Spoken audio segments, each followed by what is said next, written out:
প্রতিটা বছরই কিন্তু প্রত্যেকটা মানুষের জন্য যে ভালো হবে এমন কোনো বাধ্যকতা নেই জ্যোতিষশাস্ত্র অনুসারে। কখনো কারোর জন্য কোনো সময় ভালো যায় বা কখনো কোনো বছর একটু ভালো কাটে, কখনো কোনো বছর একটু চ্যালেঞ্জের মধ্য দিয়ে অতিক্রম করতে হয় অনেককেই।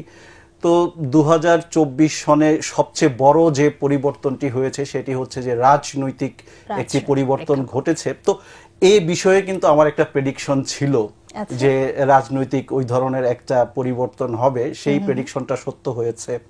তারপর বন্যা নিয়ে যে প্রেডিকশনগুলো ছিল, প্রাকৃতিক দুর্যোগ নিয়ে যে প্রেডিকশন ছিল, সেই প্রেডিকশনগুলোও কিন্তু সত্য হয়েছে। বাস্তব প্রেক্ষাপটের উপর ভিত্তি করে কি বলা হয়, নাকি আসলেই আমাদের যে আকাশে যে গ্রহ নক্ষত্র রয়েছে সেগুলোর গতিবিধি অনুযায়ী আপনি ক্যালকুলেট করে থাকেন? দেখুন, জ্যোতিষশাস্ত্রে দুটো বিষয় রয়েছে, একটি হচ্ছে গাণিতিক বিষয়, আরেকটি হচ্ছে ফলিত বিষয়।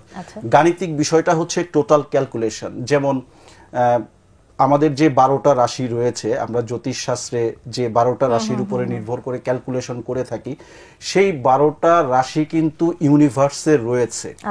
তো এই 12টা রাশির প্রতিটি রাশি কিন্তু 30 ডিগ্রি করে হোল্ড করে, এবং টোটাল এই ইউনিভার্স কিন্তু 360 ডিগ্রি, এবং প্রতিটি রাশি 30 ডিগ্রি করে হলে 12টা রাশি 12 × 30 = 360, মানে 360 ডিগ্রি। এটার কিন্তু এক্সিস্টেন্স আছে ইউনিভার্সে।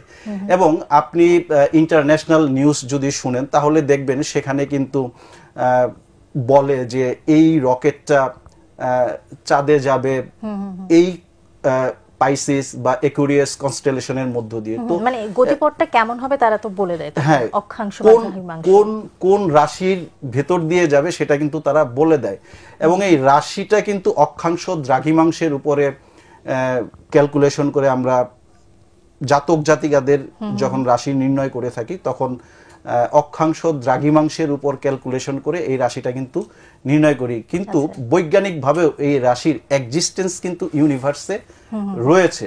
এটা হচ্ছে একটা বিষয়, গাণিতিক বিষয়। আর অন্য আরেকটা বিষয় যেটা ফলিত জ্যোতিষ বা ফলিত যে বিষয়টা, সেটা হচ্ছে যে এই যে ইউনিভার্সে প্রতিনিয়ত প্ল্যানেটগুলো ঘুরছে এক জায়গা থেকে অন্য জায়গায় এবং নিজ অক্ষে এবং সূর্যের চারপাশে, তো এর একটা ভাইব্রেশন কিন্তু রয়েছে। সেই ভাইব্রেশনটা পৃথিবীতে কোন মানুষের উপরে কোন ধরনের প্রভাব ফেলতে পারে সেটাকে কিন্তু ফলিত জ্যোতিষ আমরা বলে থাকি। এবং অ্যাপ্লাইড সায়েন্সে যেটা হয়, এটা অ্যাকচুয়ালি মেটাফিজিক্সের সাথে বেশি জড়িত।